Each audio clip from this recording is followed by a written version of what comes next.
Gracias, Señor Jesús, por este nuevo día, por darnos la oportunidad, Señor, de aprender una vez más.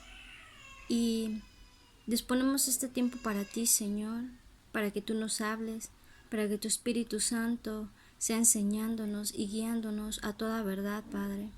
Toma el control de mi vida, de mis hermanas, donde quiera que estén.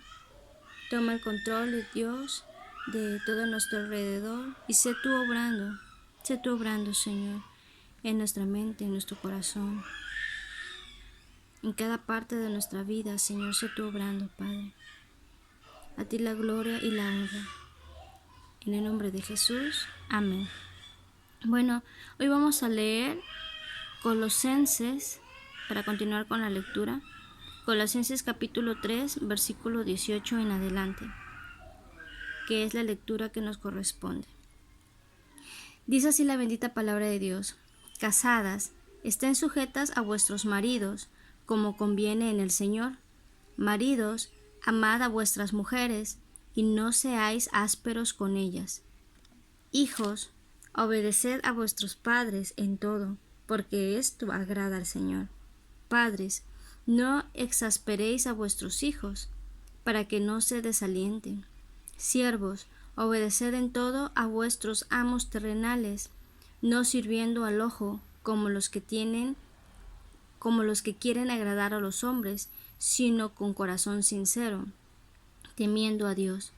Y todo lo que hagáis, hacedlo de corazón, como para el Señor y no para los hombres, sabiendo que del Señor recibiréis la recompensa de la herencia, porque a Cristo el Señor servís. Mas el que hace injusticia recibirá la injusticia que hiciere, porque no hay acepción de personas. Muy bien. Aquí habla como de ciertas cosas que debemos de cumplir los que están casadas, los esposos, los hijos, los padres y aquellos que son jefes y los que son pues siervos de esos jefes. Pero antes de desglosar o de aclarar un poco estos versículos, vamos a ver cómo debe de ser una mujer de Dios, cómo debe de ser un hombre de Dios, cómo debe de ser un hijo de Dios, cómo debe de ser un padre que tiene a Cristo, cómo debe de ser un jefe que tiene a Cristo, cómo debe de ser un asalariado, alguien que está sujeto a algún jefe que tiene a Cristo. ¿Cuáles son las características de un verdadero cristiano, de un verdadero creyente? Tenemos que aclarar primero este punto y de ahí va a partir todo lo demás. Bueno, para empezar, un hombre de Dios, una mujer de Dios, es una persona que busca la presencia de Dios cada día. Dice el Salmo 5, versículo 3, por la mañana, Señor, escucharás mi clamor, por la mañana te presento mis ruegos y quedo a la espera de tu respuesta. ¿Sí? Entonces, un hijo de Dios, un verdadero hijo de Dios, es aquel que alegra el corazón de Dios, reconociendo su necesidad y su dependencia en Él, en Jesús, en Cristo. Ahora, como segunda característica, un verdadero hijo de Dios tiene definida su identidad en Jesucristo. Como dice Gálatas capítulo 2, versículo 20, dice, porque he sido crucificado en Cristo. Dice, ya no vivo yo, mas Cristo vive en mí. Y lo que ahora vivo en este cuerpo terrenal, en la carne, lo vivo basado en la fe en Jesús, guiado por Jesús, porque Él se entregó y dio su vida por mí. Entonces, un verdadero hijo de Dios, su identidad está en el Señor, sabe que ha sido perdonado, sabe que ya no vive atado a su pasado, a su manera pasada de vivir, y por tanto vive con el gozo que trae el perdón que ha recibido de Jesús. aparte que sabe que es amado y escogido por su Padre Celestial. Entonces, su identidad está en Cristo. Ahora, otra característica de un verdadero hijo de Dios, de una verdadera mujer de Dios, es que obedece la palabra de Dios. En el libro de Juan, capítulo 14, versículo 21, dice: ¿Quién es el que me ama? El que hace suyo mis mandamientos y los obedece. Y al que me ama, mi Padre lo amará, y yo también lo amaré, y me manifestaré a él. Entonces vemos que conforme a este texto, que una persona que obedece a la palabra de Dios es un hombre y una mujer que ama a Dios y busca la aprobación del Señor antes que el de los hombres. Otra característica de un verdadero hijo de Dios es que lleva siempre el gozo y la paz del Señor en su vida, en todo lo que hace.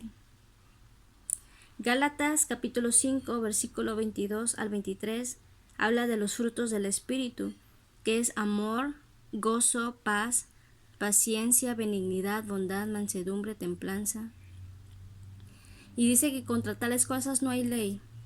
Entonces, un verdadero hijo de Dios, al tener esos frutos del Espíritu Santo dentro de su vida, se mantiene en esa paz, en ese gozo que sobrepasa todo entendimiento, a pesar de las dificultades. ¿Por qué? Porque está el Espíritu Santo ayudándolo en todo tiempo a mantener ese gozo que el Señor le ha dado y que el mundo no le puede arrebatar por los problemas. Entonces, aunado a esta característica está otra característica de un verdadero hijo de Dios, que no se deja vencer por los problemas. También el libro de Filipenses, capítulo 4,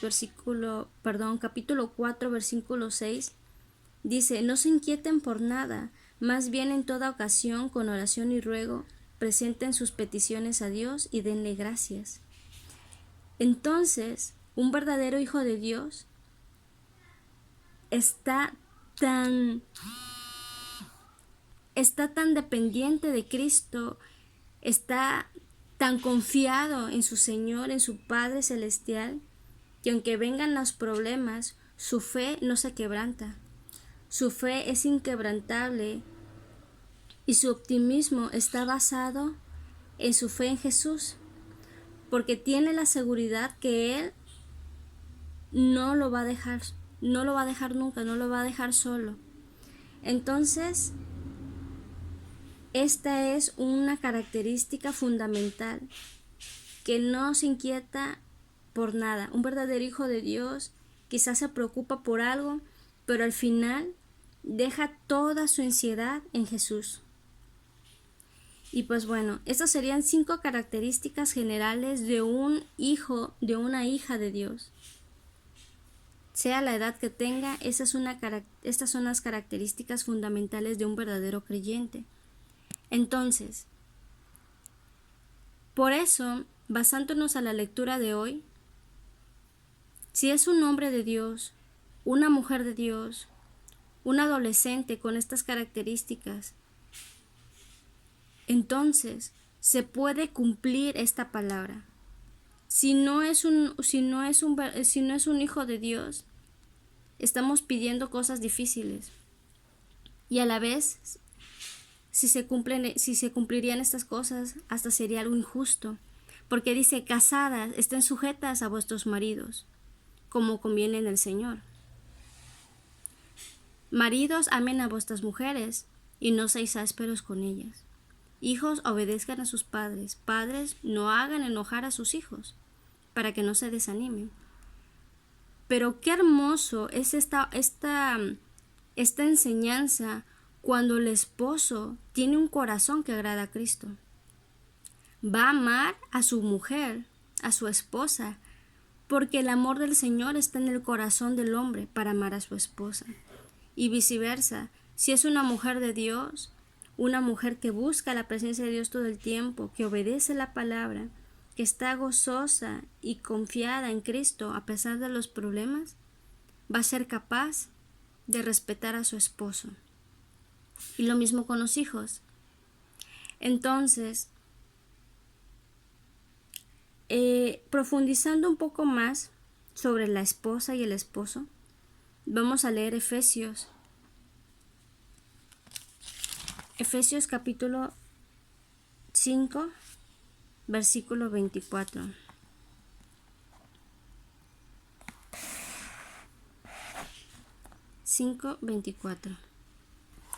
Así que, como la iglesia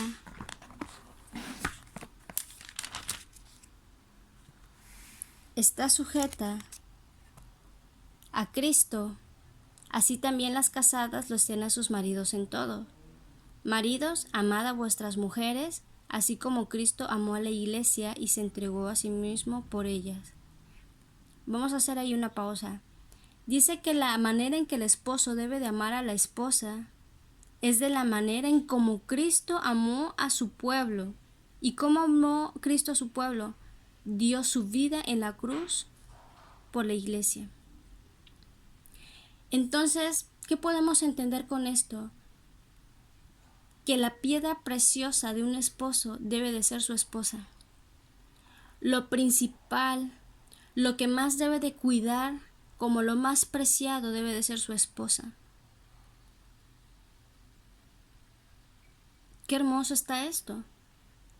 Y Dios sabe que la necesidad de la mujer es sentirse amada y protegida siempre por el esposo, por el varón. Entonces, un matrimonio cuya cabeza es el varón, porque así dice la palabra, que el marido es la cabeza de la familia, pero si la cabeza del marido es Jesús, vamos a poder tener una familia fuerte, en donde el vínculo perfecto de ese hogar va a ser el amor, porque Jesucristo está arriba de esa familia. Entonces, la forma en como el marido puede alcanzar a tener esa clase de amor hacia su esposa es que ese esposo entregue su vida a Cristo, como las características que vimos al inicio. Ahora, si ama a su esposa, dice que la va a santificar, la va a purificar por la palabra. Entonces vemos que también el esposo debe ser la persona que debe de enseñarle la palabra a su esposa. No porque la esposa no sea completamente comprensiva en la lectura de la palabra de Dios, no, pero aquí lo que quiere decir es que el marido debe de estar preparado para llevar siempre la palabra a su esposa. Porque ¿cómo la va a purificar y santificar? Aquí lo dice claro, por la palabra, a fin de presentársela a sí mismo, una iglesia gloriosa, que no tuviese mancha, ni arruga, ni cosa semejante, sino que fuese santa y sin mancha. Aquí podemos ver también que el matrimonio es una alegoría perfecta de lo que es el amor de Dios con el amor a su iglesia, a su pueblo. Recordemos que los hijos de Dios representamos el cuerpo de Cristo y representamos su iglesia amada, su esposa. Y el esposo es Jesucristo. Entonces, así como Jesucristo ama a su iglesia, a su esposa amada, que es la iglesia, y la purifica y nos está limpiando constantemente, ayudándonos a no mancharnos con el pecado, de la misma manera el esposo debe ayudar a la esposa y a su familia a estar fuerte y cimentada en Jesucristo. Por eso dice, para presentársela así como una iglesia gloriosa. ¿Por qué? Porque su esposa, la esposa, es parte de la iglesia también, del cuerpo de Cristo. Por lo tanto, debe de ayudarla con su vida espiritual. 28. Así también los maridos deben amar a sus mujeres como sus mismos cuerpos. El que ama a su mujer, a sí mismo se ama. Porque nadie aborreció jamás a su propia carne, sino que la sujeta y la cuida, como también Cristo a la iglesia. Aquí está la alegoría que les decía. Porque somos miembros de su cuerpo, de su carne y de sus huesos. Por esto dejará el hombre a su mujer, a su padre y a su madre, y se unirá a su mujer, y los dos serán una sola carne. Grande es este misterio, mas yo digo esto respecto de Cristo y de la Iglesia. Por lo demás, cada uno de vosotros ame también a su mujer como a sí mismo, y la mujer respete a su marido. Ok. Entonces, podemos ver esto con claridad en cuanto al esposo. Ahora, vamos a leer Primera de Pedro.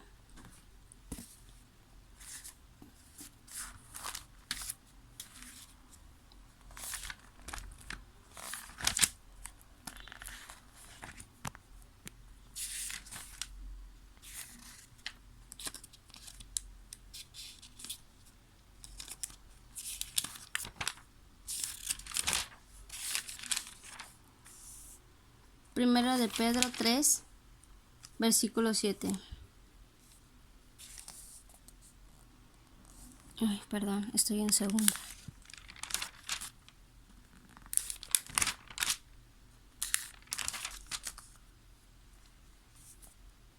Tres, 7. Vosotros maridos igualmente vivid con ella sabiamente, dando honor a la mujer como a vaso más frágil, y como a correderas de la gracia de la vida, para que vuestras oraciones no tengan estorbo.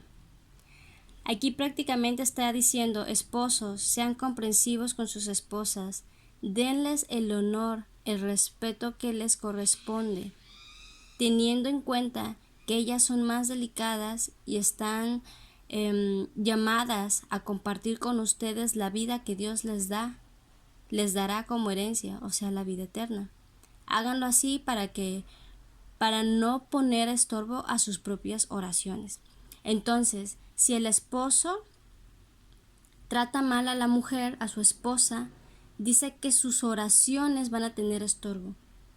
Y esto es para tener cuidado como esposos.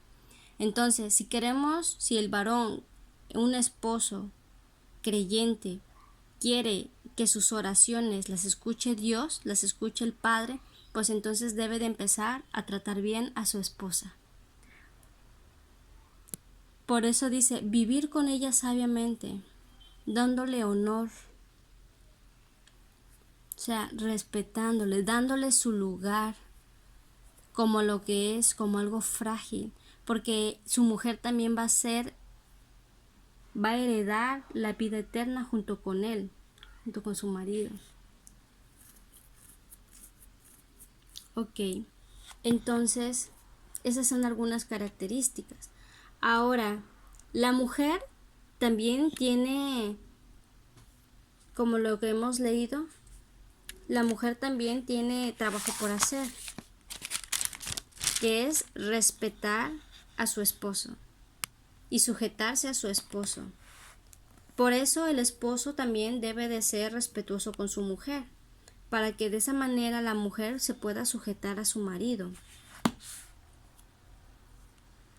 ¿Qué dice Proverbios 14:1?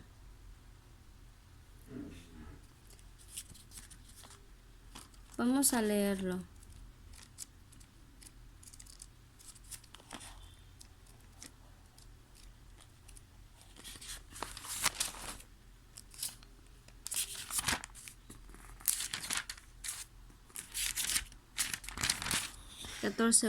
Dice: la mujer sabia edifica su casa, mas la necia con sus manos la derriba. Ok, entonces la mujer sabia construye un matrimonio sólido, pero la necia con sus manos la derriba. ¿Qué es necedad?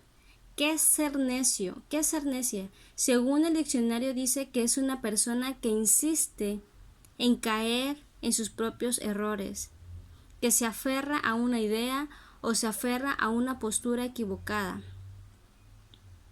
demostrando con ello su poca inteligencia. Eso lo dice el diccionario.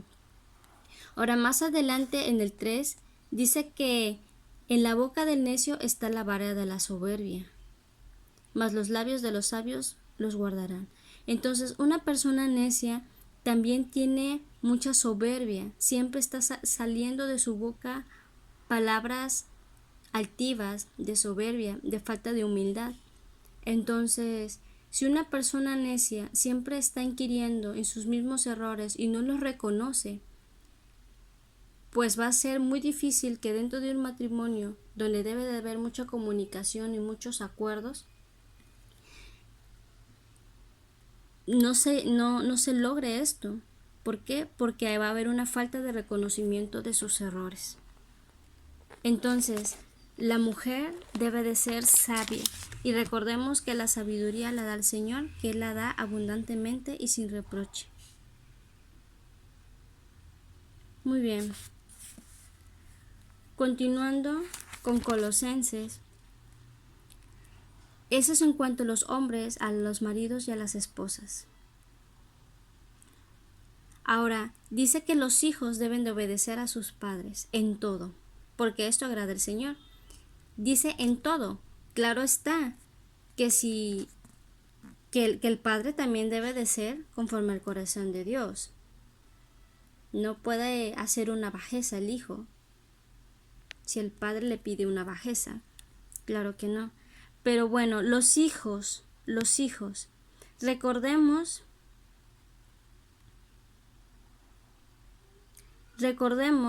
el texto que dice Proverbios 17:6.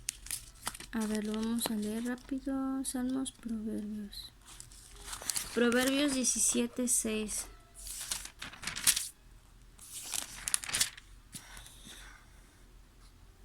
Dice, corona de los viejos son los nietos y la honra de los hijos sus padres. ¿Qué significa honra? Significa tenerles respeto, tener una buena opinión. Entonces, si nosotros como hijos,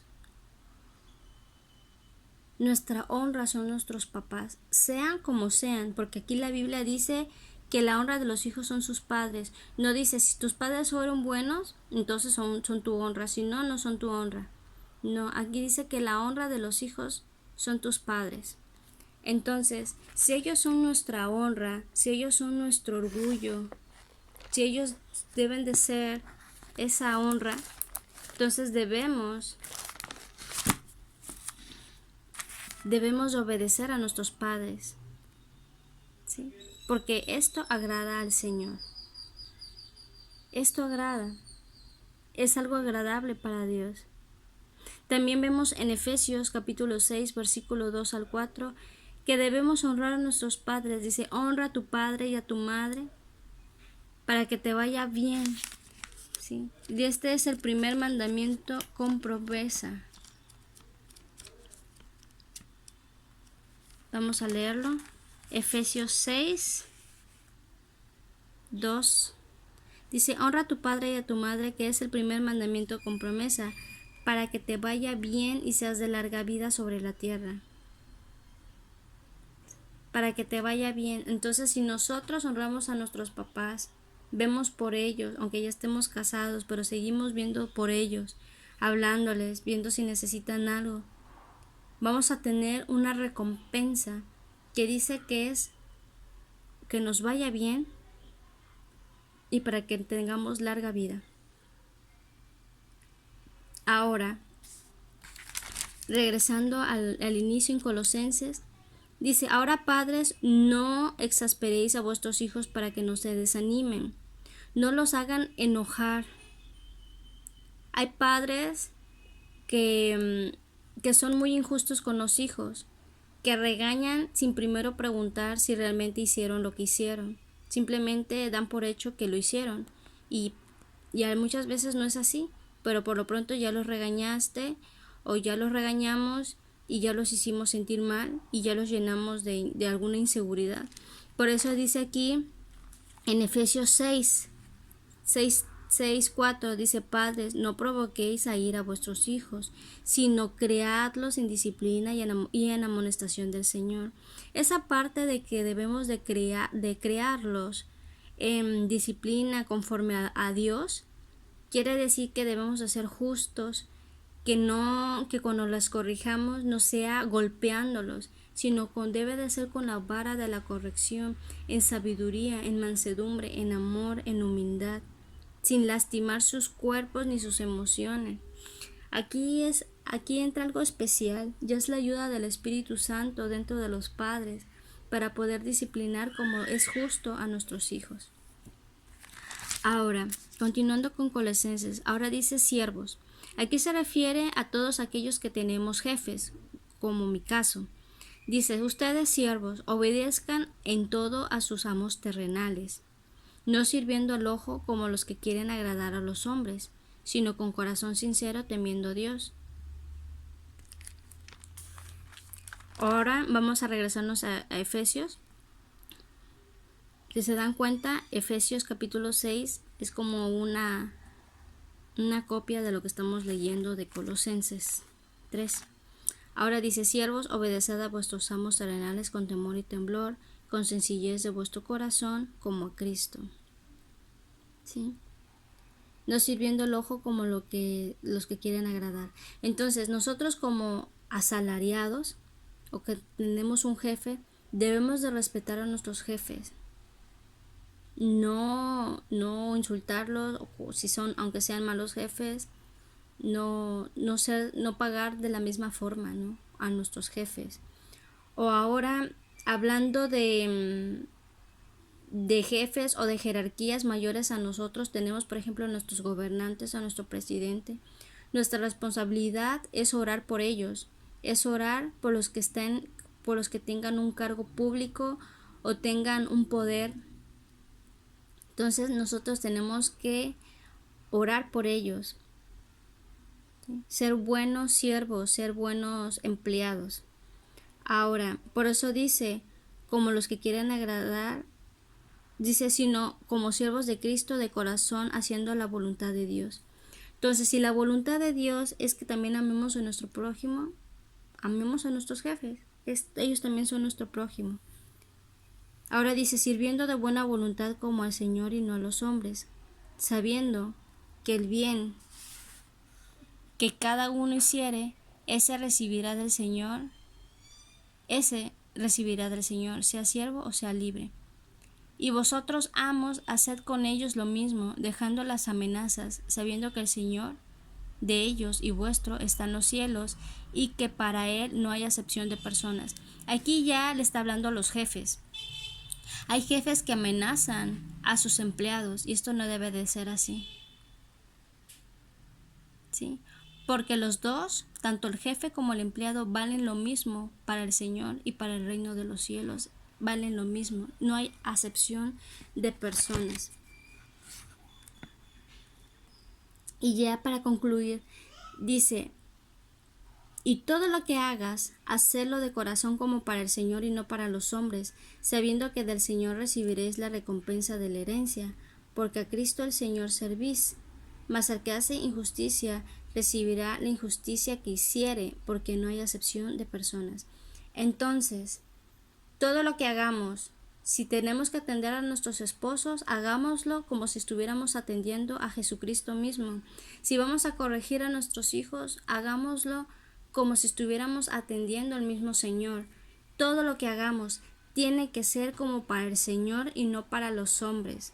Aún lo que tengamos que hacer en el trabajo tiene que ser todo como para el Señor y no para los hombres. Por eso es la importancia de que el esposo, la esposa, los hijos, el núcleo familiar sean verdaderos siervos del Señor, personas que busquen la presencia de Dios todos los días, que tengan su identidad bien definida en Cristo Jesús, que obedecen la palabra de Dios, que aman sus mandamientos, que siempre llevan el gozo y la paz del Señor en sus corazones, siendo evidente los frutos del Espíritu Santo en sus vidas y no dejándose vencer por los problemas, puesto que tienen una fe inquebrantable y un optimismo basado en su fe en Jesucristo.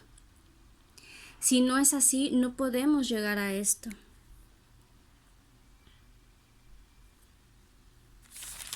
También hay algo curioso.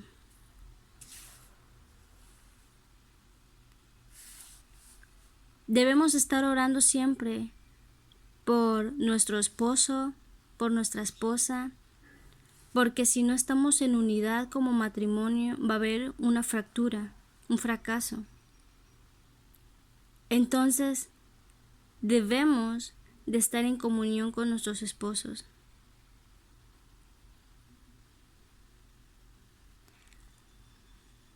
Si nosotros estamos buscando de Dios como hijas de Dios y nuestros esposos aún no han conocido a Jesucristo, pues ganemos a nuestros esposos para el Señor. Debemos hacerlo. Debemos ganar a nuestra familia para el Señor. Muy bien, vamos a orar. Padre Santo, muchas gracias por tu hermosa palabra, Señor Jesús. Entregamos nuestros hogares para ti, nuestros esposos, como es nuestro caso, a nuestros hijos, Señor. Ayúdanos, Dios, a que nuestro núcleo familiar esté lleno de ti, Señor. Ayúdanos a nosotros como madres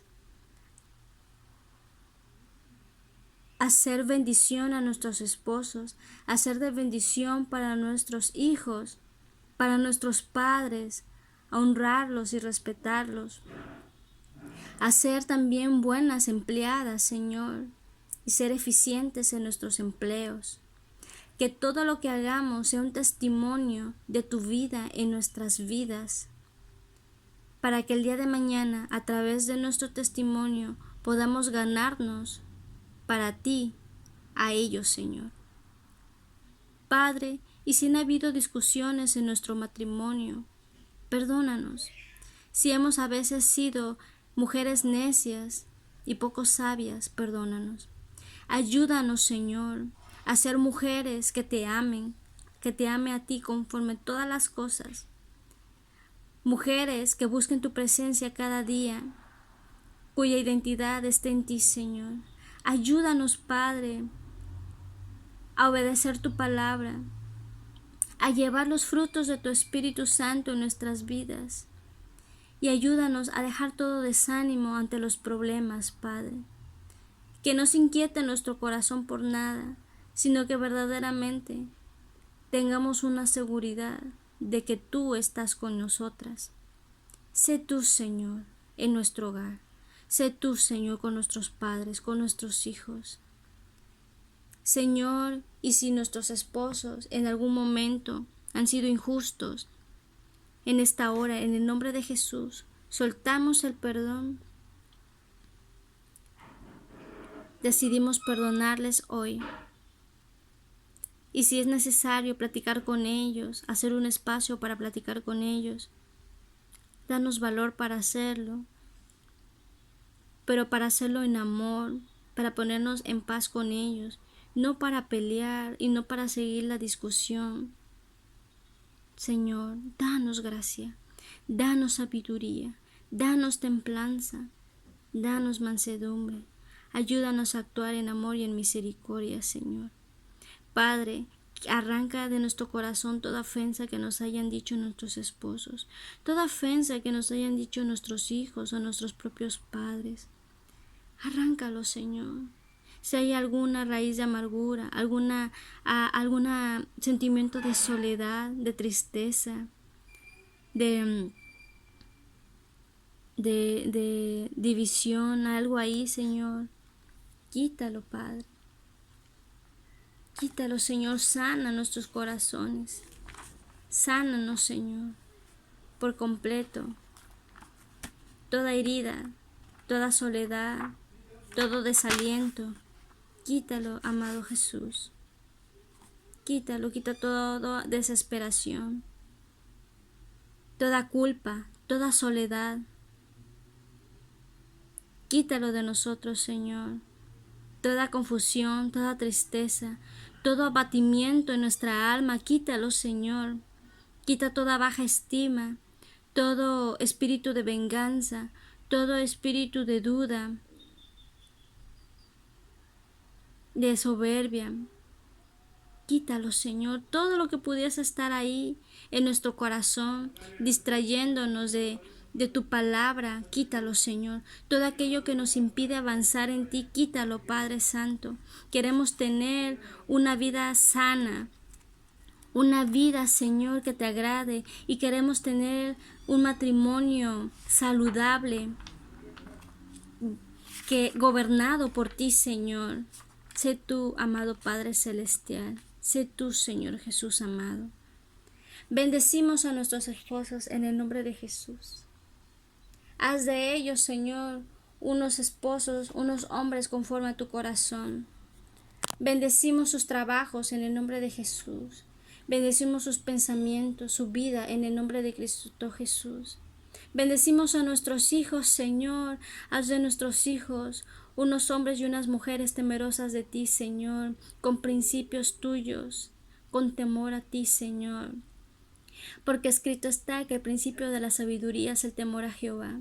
Bendecimos a nuestros jefes, Señor, donde quiera que estén, y a sus familias, que no les falte nada, Señor. Bendecimos a nuestros padres, que no les falte nada, susténtalos, fortalécelos, y también sana sus matrimonios, sana sus vidas, sus corazones, Señor. Gracias, amado Padre, y bendícenos a nosotras como esposas, Señor. Sé tú nuestra roca, sé tú nuestro primer lugar en nuestro corazón. Gracias, mi Dios, te lo pedimos y te lo agradecemos. En el nombre de Jesús. Amén.